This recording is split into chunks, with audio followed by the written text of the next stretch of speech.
Hello everyone, welcome back to Nth Byte. In this video, we're gonna know how generative AI is helping web developers. From designing code to designing templates, let us discover how this amazing technology changes the way the developer works and create.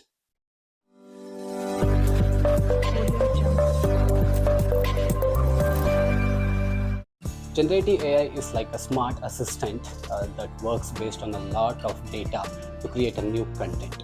From generating code, designing templates, and even generating art. Imagine having a creative partner at your fingerprint who can do your task in a less time.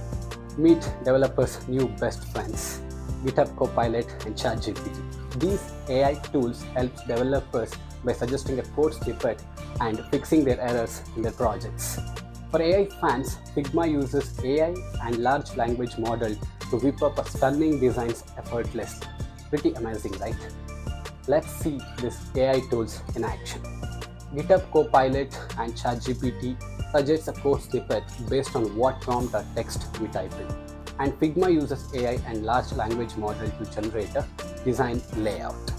Generative AI isn't just about speeding up the task. It's about creating more possibilities.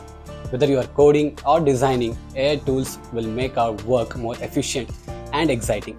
This is all about giving us more time to focus on what we love. If you find this video insightful, please subscribe to our channel and give us a like. For more insights like this, stay tuned. Thanks for watching. See you in the next video.